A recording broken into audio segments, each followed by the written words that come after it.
Hey everybody, how you doing? I'm Dr. Boyce Watkins from Your Black World, and there's a story in the case that I think you should be aware of. It has to do with a black man by the name of Taurus Buchanan, who was convicted of second-degree murder over 20 years ago after throwing one punch in a fight. He was only 16 years old. And a lot of people are working to exonerate him now, even though it's 20 years too late. He should have been out a long time ago. And one person wrote a great article with the Marshall Report is Mr. Corey Johnson. Corey is a journalist who is very much concerned with civil rights and certainly has a lot to say about this issue. So without further ado, I want to ask my brother Corey, how you doing today, man? Man, doing great. Thanks for the opportunity to be here. Oh, I'm glad you're here, man. I'm glad you're here. Now this article, and I'm pulling this up right now. This article was written by you and Ken Armstrong at the Marshall Project .com or .org, excuse me, and you sort of go into detail about Taurus's case and how he ended up in the situation.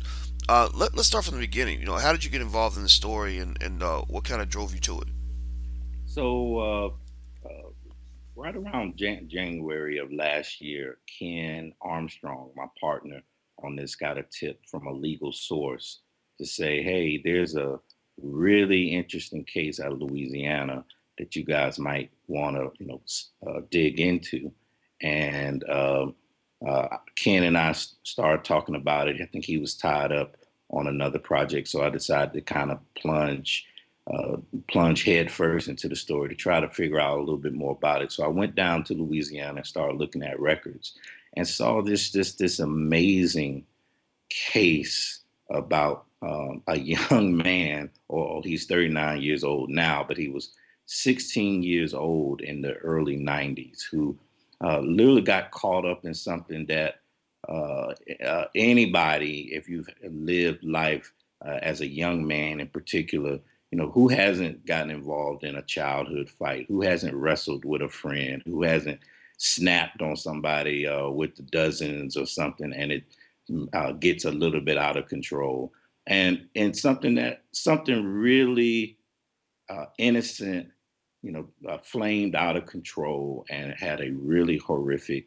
circumstance. And because the country at that time was in the throes and the grips of a moral panic around youth violence, there was this huge wave of researchers and politicians who were banding about this concept that youth violence, and particularly black youth violence, was the coming wave of super predators, that they called these young people juvenile super predators. And it was a bipartisan thing. The Clinton White House got involved, the Republicans got involved, and it spurred the growth of really harsh sentencing in states, where states by states began to make it easier to charge young people with adult harsh sentencing.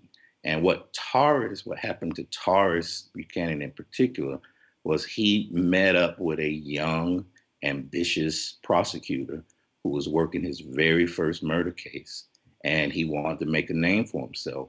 And so instead of charging Taurus Buchanan with maybe involuntary manslaughter or something that might have been more appropriate to the circumstances, he charged him with second degree murder, which in Louisiana meant a mandatory life without the possibility of parole.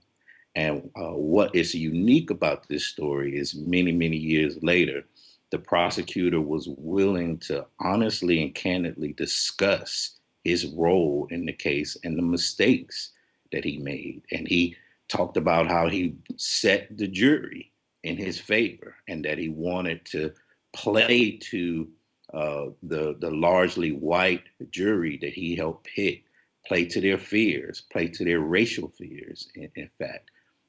And that many years later, he had some serious regret about this. And so we looked at it at the micro level, what was happening with Taurus Buchanan, and saw that it matched or it tracked to this larger issue that the U.S. Supreme Court is dealing with as we speak, They had a hearing in October where they looked at whether states should be required to adopt an earlier Supreme Court ruling that said mandatory sentencing of young people was unconstitutional. And the reason why the Supreme Court made that decision, I mean, this court, which is not known for being uber progressive on social issues, but even this court had to agree that it was folly to equate a young person's mind and their decision making towards a crime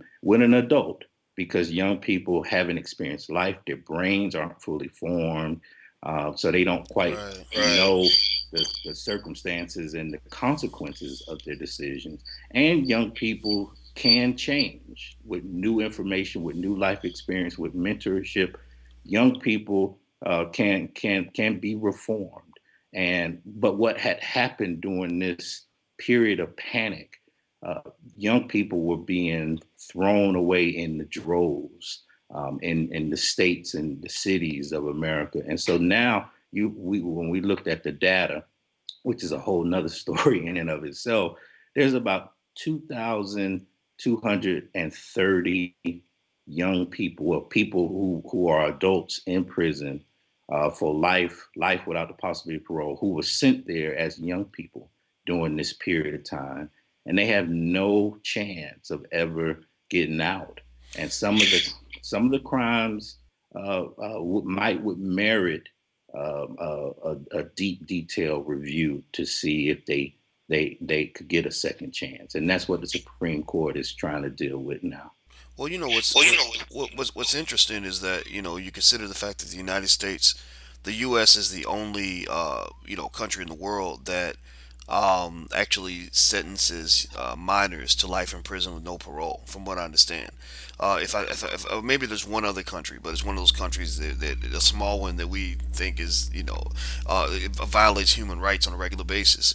So it's very interesting that this country that proclaims to believe in liberty and justice would be so committed to destroy so many young people's lives. But it also seems to when you tangle that with the Black Lives Matter movement today, what we're saying Black lives do matter.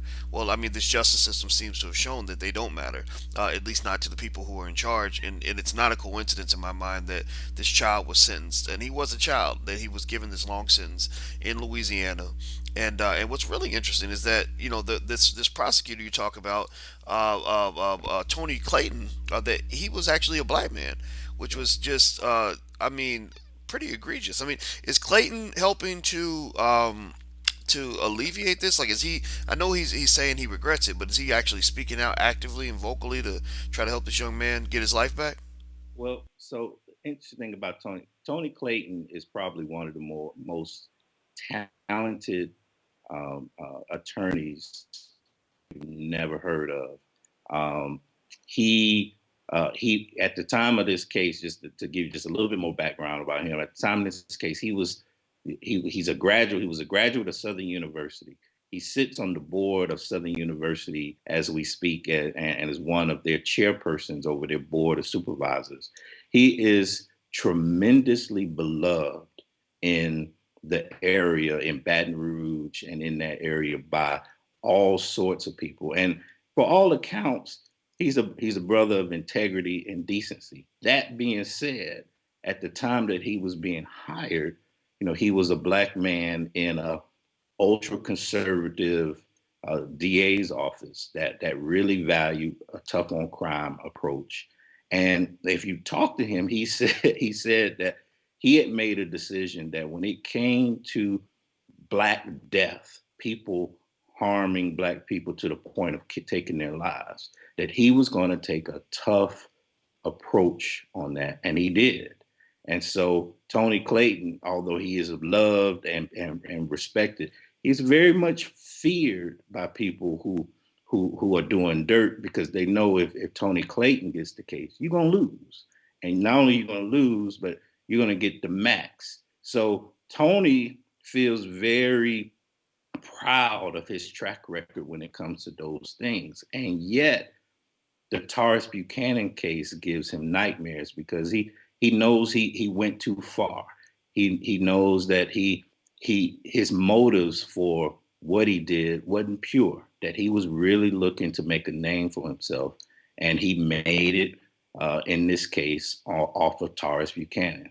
And so the thing that I think is fascinating that people should consider when they're considering Tony Clayton. Most prosecutors, when they do not sit and talk, and they definitely don't sit to talk about and admit the mistakes that they've made. Most of them take it to their grave, feeling very proud, denying interviews, and acting as if what they did was the correct and proper thing. Tony Clayton is very much a prosecutor. He's a working prosecutor right now in that area of Louisiana. And he said to me that he knew that people would probably criticize the things that he was saying, and probably wouldn't like him actually acknowledging that he went too far and he did some things that were incorrect. But that being said, he sat for the interview anyway, and he talked about these things anyway. And one of the things he shared with Taurus Buchanan was that if he had a chance in any hearing or session, he would speak favorably about Taurus, and he would, give a good word on his behalf. And I think he probably sees this story as one way to do that. There is now a hearing that's going to pop up next month, and perhaps Tony Clayton will be involved in that. It's hard to say. I don't really know, and I hadn't spoken with him about that. But I would just say that out of all the prosecutors who are overcharging and doing things that people would have some serious questions about, and at least in this case, Tony Clayton uh, did something unusual and maybe arguably honorable to say, hey, look, these were the things I did, Right. and here's the reasons why. I think that what bothers me about some of this is that even though I appreciate Mr. Clayton having the courage to speak up, because he's certainly doing something that, as you mentioned, a lot of prosecutors won't do, but it's almost like he's the best of the worst. It's like the Nazi soldier who comes back years later and says, I put some Jews in the oven and I'm really sorry. I know it's wrong. And what's interesting to me is that if someone were to take the very same tough on crime approach that Mr. Clayton himself espouses to, meaning if you make a mistake, we're not going to forgive you. There's no room for redemption. Somebody could literally say, we can't forgive you for taking this young man's life. No matter how apologetic you are, no matter how much you regret what you did, he still lost 23 years.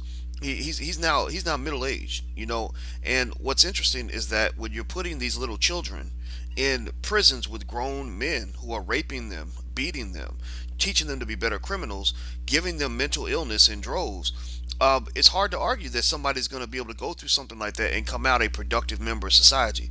My older brother went to prison at an early age, and when he came out just after 2 years, he was not right for the next 25 years until he died, until he killed himself.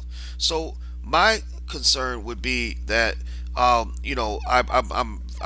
think it's great that he's coming around. But at the end of the day, I think that there should be some sort of penalty for these prosecutors that have done things like that. Now, I don't think that what he did was wrong in the sense that he fabricated evidence, withheld evidence, or did anything like that. Those prosecutors should go to prison, period. But when you really the visual of a black man trying to impress white folks in Louisiana by sending another black person to prison saying this nigga's guilty. Basically, kind of in the whole Boondocks tradition with Uncle Ruckus, that's a problem. I mean, he may be beloved, he may be respected, he sounds like he's very intelligent, very ambitious, but it's hard for me to kind of look past. I'm feeling the pain of the young man and the many nightmares that he had in prison as a 16-year-old kid, being surrounded by grown criminals who wanted to kill him every single day for the last 23 years. An apology, is hard to reconcile all that. So again, I don't know though, because I think at the same time it's not so much a legality issue as it is a morality issue, right? It's not like Tony Clayton broke the law to do this, but it's one of those things where you just say, what makes this even? We know what makes it better, right? We know that he doesn't have to do anything. He could just, as you mentioned, go to the grave, not say a word, etc. Law enforcement's been allowed to get away with all kinds of egregious crimes like this throughout time. But what should be the penalty? What would truly make this even? Would it be, would he, should someone compensate this young man for what he went through? Because at the same time you can say, well, no, but he actually did kill somebody, right? But at the same time, over in Texas, you had that little 16-year-old white kid who with affluenza who murdered four people, didn't do a day in jail, and so effectively. When you talk about the Black Lives Matter campaign, and it's almost as if you see certain people sort of shifting their position to kind of get in sync with what the rest of society is doing. Right now, society itself is saying, "What are you guys doing? You're throwing away the lives of black people. You're killing black people, etc." So it's almost as if you have those people that were once on one side of the fence jumping to the other side because they know it's no longer popular to just destroy the life of a black child with no remorse whatsoever. Again, I'm probably just venting here. I'll let you get the last word on this, but I just really, as much as I can appreciate what Mr. Clayton is doing, and I'm grateful. I hope he helps his brother get out of prison. But the damage is done. The damage is done. I mean, you murdered 23 years of this young man's life, and it ain't coming back ever. So, what makes this even? How do you truly reconcile with what you've done to destroy this person's life over something that, as you mentioned, any 16-year-old kid could have? I punched people in the face when I was 16, and I didn't go to prison for the next 23 years. So. Give me your last word on this. Make me feel better about some of this, because right now I'm feeling a little bit upset with Mr. Clayton. Well, I think that you have a right to, and I think that he understands that there's a lot of people that will probably be upset with the role that he did, the role that he played in the Taurus Buchanan case. The one thing that I would say that I've learned as I've been on this journey trying to understand what happened is that it's really complex. Because I came in as a reporter, reviewing the facts and trying to understand this, feeling one way about it until I had a chance to talk to Jock Brown, the victim's family, and his mother in particular, who was living a very humble existence, just to put it very modestly. They were dirt poor. She was dealing with substance abuse issues. People might would have called her a crackhead or demeaned her or any of this. And when I talked to her, she loved Tony Clayton to death because at the time she and her family and they're still grappling with this, were devastated over the loss of Jock Brown, and he treated her, uh, who really hadn't gotten much respect or decency. He treated her with the utmost respect, and she talked about walking out of that courtroom feeling, at least at one point, at least at one day on her life, she felt whole. She felt that she really mattered. And so that raises a whole nother question that I think is very important for people to debate, the question of prosecutorial discretion and also the real role of the criminal justice system. Should the criminal justice system be a criminal punishment system, is what we see out here in these streets?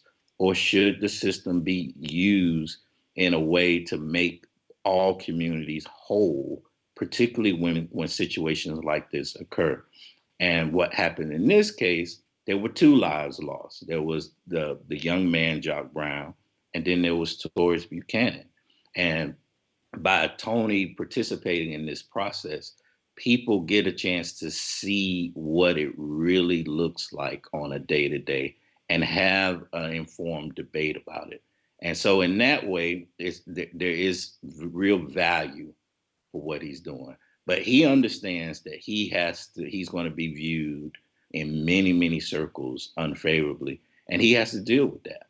And I think that's a fair question. I think one of the things he said to me, because I was curious, like, well, why are you talking about this now? And he said, prior to having his own travails, because if you read the story, he ran into a situation where he was accused by a white officer of doing something improper, and it had some real drastic consequences for him.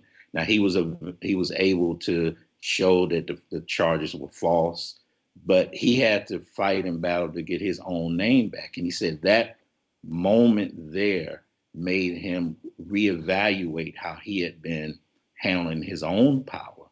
And that prior to that, he prosecuted for the glory, right?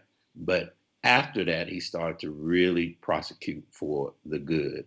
And that his encouragement to other prosecutors is to not go down the road that he went. And so obviously, there's still real consequences to people's lives that were impacted by the decisions that he made. But I also think that it's a good thing for him to come forth so that the larger community can really deal with these issues. Well, what I tell you, it's I appreciate what Mr. Clayton's doing. I mean, I guess it's one of those things where you say it's better than nothing, and to some extent, you could say maybe he was a victim also of white supremacy, because we all know, most of us know that it probably would have been very difficult to get a sentence like that uh, against Taurus if he'd not been black.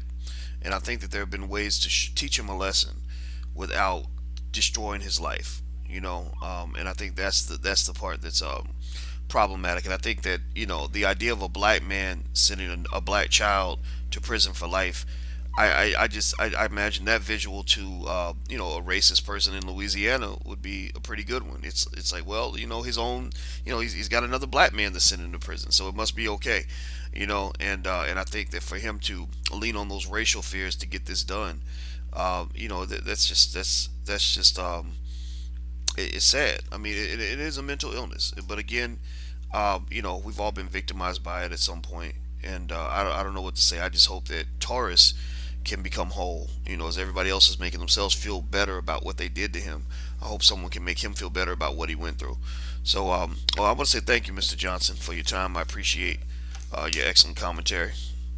There's one other thing I would add too. There are some people who are very much concerned about this case who have put together a change.org petition for people who to chime in to try to get support for him going for the hearing. So for people who do feel outraged and are looking for ways to get involved, there's a change.org petition that they might be interested in on the matter. Okay, excellent.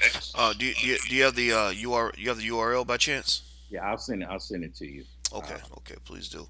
Well, thank you. All right. Well, thank you very much, Mr. Johnson. I appreciate your time. Thank you. All right, everybody. This is Mr. Corey Johnson. He is with the MarshallProject.org. He wrote an article about Taurus Buchanan, Taurus